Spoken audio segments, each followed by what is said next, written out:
tonight on the South Today, a group of scooter enthusiasts make a charity pilgrimage up the South Island. A southern Kiwi country music star thanks the rescue helicopter service for saving her life.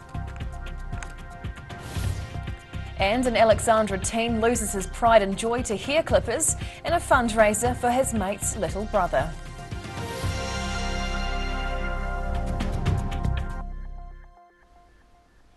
Kia ora, good evening, I'm Hannah Wilkins.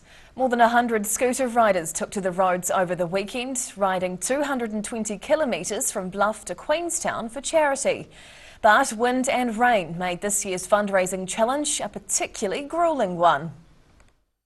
Finally reaching Queenstown nearly 8 hours after having left Bluff. About 120 scooter riders battled rain and winds in this year's Southern Scooter Challenge. After being cancelled last year due to COVID, the riders were back for the fundraiser, traversing the southern highways as fast as they were able. Most of them can only go about 50 kilometres an hour, although I do understand some of them might have taken some bungs out. They might get 60 kilometres an hour. The riders raised more than $100,000, with the funds from this year's event to be split between Hospice Southland and Invercargill's new charity hospital. The hospice's CEO, Dr. Flora Gilkison, says Saturday's gruelling conditions match the spirit of the hospice. Our motto is living every moment, and I think that on the Southern Scooter Challenge they will be living every moment today. The fundraiser is still open for donations from the public. In Queenstown, the South Today. Snow has been falling in Dunedin and around the region as a forecast early spring blast makes its way up the South Island. There were reports of snow in some of Dunedin's hill suburbs and solid flurries in the central city around midday. A dusting of snow has also been settling on inland Otago Hill areas. People in central Dunedin were again treated to the early spring snowfall mid-afternoon, with thick flakes floating down in Stewart Street. The Met Service says a cold wintry blast is spreading up the South Island and warns the next few days will feel like a return to winter, even though it's technically spring. Country music performer Suzanne Prentice is singing the praises of the Otago Regional Rescue Helicopters. She says she owes her life to the trust behind the choppers, who came to her aid following a major heart attack earlier this year. Getting a tour of the type of rescue helicopter that saved her life. Country music star Suzanne Prentice suffered a major heart attack earlier this year.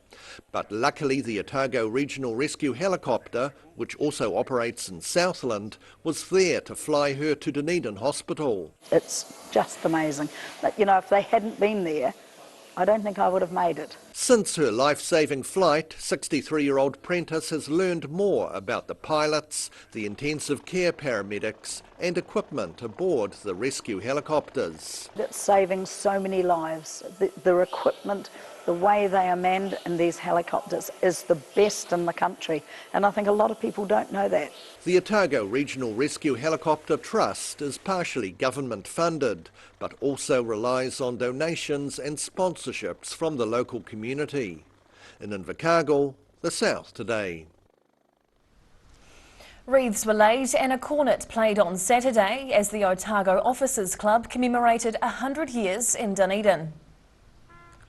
The club was founded in 1921 for veterans of World War I and currently has about 50 members. As well as the wreath-laying ceremony, the club also commemorated its centenary with a range of weekend events, including a formal dinner, a service at St Paul's Cathedral and a historic tour of the city. The first Albatross chick of the season has left Dunedin and is likely bound for South America. The bird is known by its leg band as QT.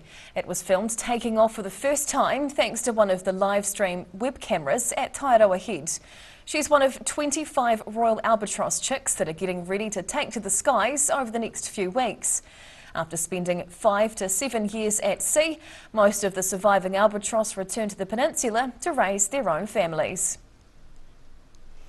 In Alexandra, a 15-year-old teen has raised $30,000 for his friend's younger brother who's battling cancer. A large crowd of around 200 people gathered to watch Jaden Mckenzie lose his impressive mullet hairstyle, along those with others who shed their hair for a good cause. Here today, all but gone tomorrow. When 15-year-old Jaden Mckenzie learned his best mate's younger brother had cancer, he thought of a way to help. At that point, he already had an impressive mullet, so decided to grow it before getting donations to have it publicly shaved. His efforts alone raising about $2,000 at Friday night's event. Speaking before his sponsored hair loss, he said as soon as he knew 9-year-old Maddox Gale was sick, he wanted to help. Well, I always wanted to do something with my hair, and so I figured as soon as there was an opportunity with Maddox having cancer, that was my idea set, and that's what I wanted to do. About 200 people gathered for the event, organised by the Alexandra District Club on Friday night. Jaden's lengthy mullet was removed carefully as it was being sold to a wig maker who makes real hair wigs for people who've lost hair during chemotherapy. During the event, more people chose to get shaved, including Maddox's brothers, Dylan and William. These two gents opting for the skullet hairstyle. The combined effort of the auction and Jaden's haircut raising more than $30,000. And yes, this is the hairstyle Jaden's wearing to Dunstan High School this week. In Alexandra, the South Today. G'nay. Still to come on the South Today. Cat Stevens brings a real-life peace train to Canterbury. And a major redevelopment of Dunedin's Hillside Railway workshops is underway, but activists want history retained.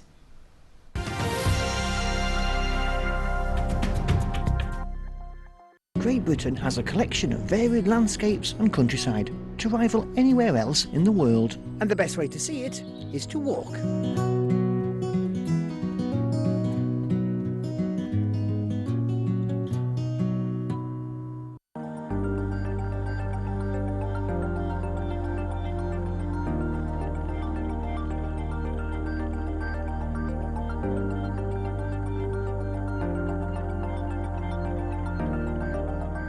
A poorly maintained heat pump can lose up to 35% of its output. The Mr. Heat Pump Cleaner team are experts. Their specially developed chemical wash is totally biodegradable. Call Mr. Heat Pump Cleaner and get the job done by the professionals.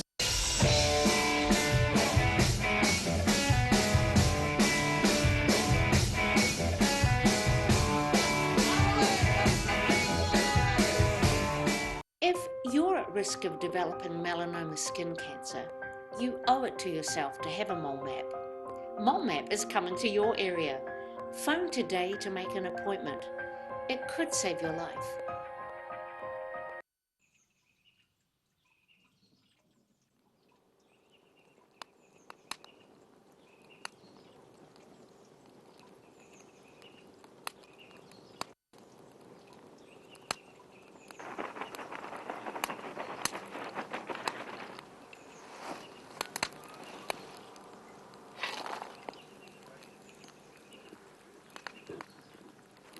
Oh mate, I'm thinking about getting a new ute.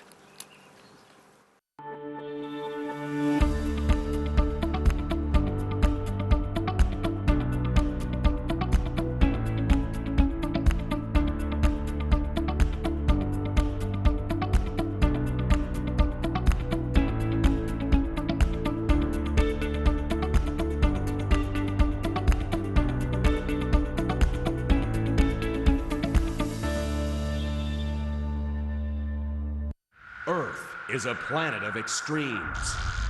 Extreme places and extreme animals. But some animals are more extreme than others. Join us as we count down to find the most unusual, the most extraordinary, the most extreme.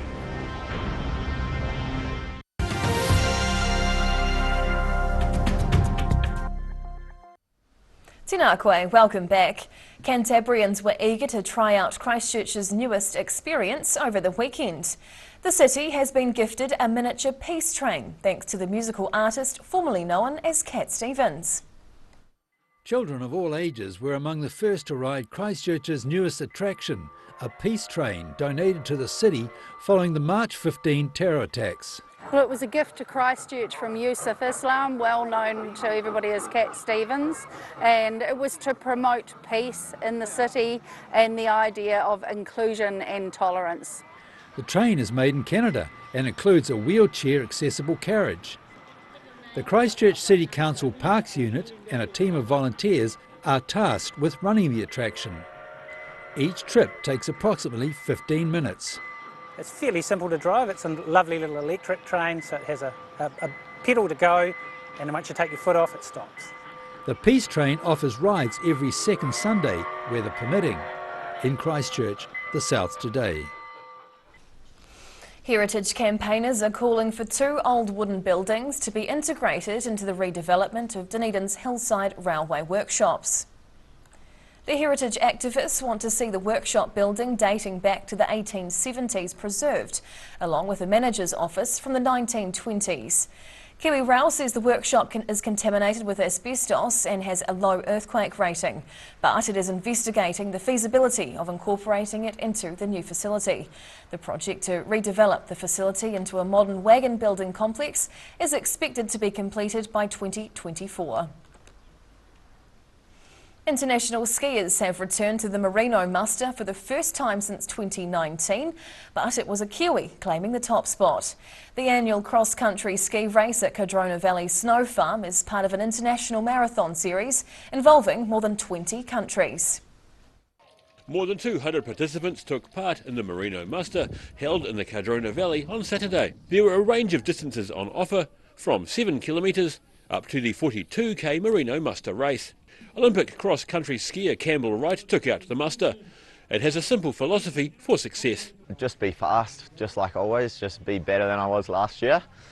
And if I do that, I'll be pretty stoked. A 1km mini muster for children wanting to take part was also held in the afternoon. Merino muster spokesman Pa Hellberg is pleased the event has returned after the pandemic made it impossible. It's the first time now since 2019, since it's been on hold due to the COVID situation. The event started in near whiteout conditions, but cleared throughout the morning, bringing blue skies and fantastic racing. Snow Farm General Manager Sam Lee says it was great to see the international competitors back on course. We've enjoyed having the Kiwis, but it's been a little bit disruptive. But it's really great to have the whole race back, the full course, and of course we've had a great weather day. Lee says it wouldn't be possible to operate the Snow Farm without the backing of many organisations, along with individual funders. He says the season has been good, especially with the lifting of some COVID restrictions. At Cardrona, the South today. And now recapping tonight's top stories on the South today. A group of scooter enthusiasts have made a pilgrimage across the South Island over the weekend for charity. Southern country music star Suzanne Prentice is singing the praises of the rescue helicopter service for saving her life. And 15-year-old Alexandra teen Jaden Mckenzie has lost his impressive mullet to the hair clippers to raise $30,000 for charity. And now a look at what's happening in tomorrow's ODT, and we welcome the editor, Barry Stewart. Kia ora, Barry. Hannah, hi. I'm a wee bit overwhelmed by that story. It's $30,000 a good a lot. look, isn't it? It's a lot of money, yes. Anyway, moving on. What can we expect in your paper tomorrow? Well, the father of a student killed by a tutor she used to date says the University of Otago should follow the lead of Victoria University to ban relationships between staff and students. So that's a follow-up from a story that was doing the rounds last week when Victoria University came out with that. Employment Relations Authority has found workers from a massage centre in the Meridian Mall in Dunedin were sacked without cause, underpaid and harassed. So there was some fines handed out there.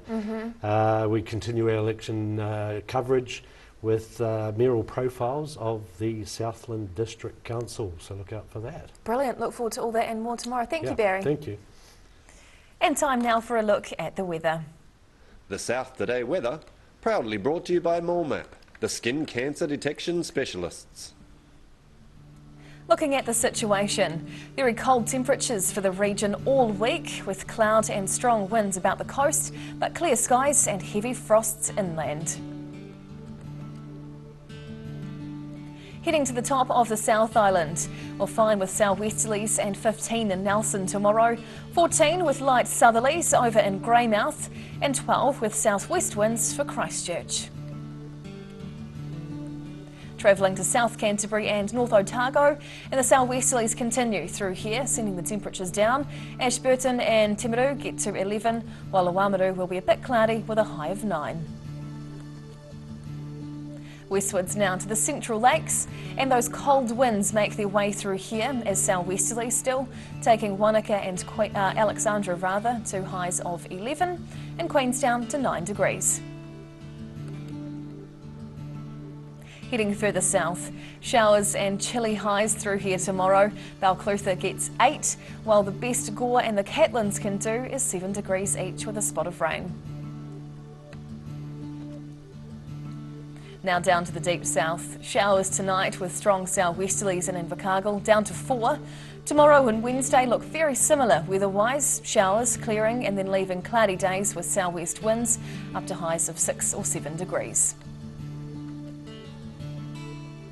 And lastly, heading to Dunedin. Cloudy and gusty winds tonight with a low of 3. Tuesday is cloudy with fresh, cold southwest winds, particularly strong around lunch and up to 8. And midweek will be very similar with a few scattered light showers in the afternoon and up to 9 degrees. And that's the news this Monday.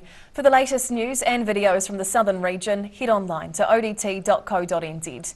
And you can follow Channel 39 on YouTube to catch our news bulletins on demand.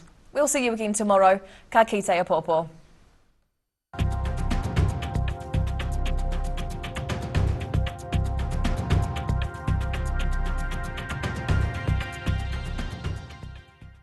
Public interest journalism funded through New Zealand On Air.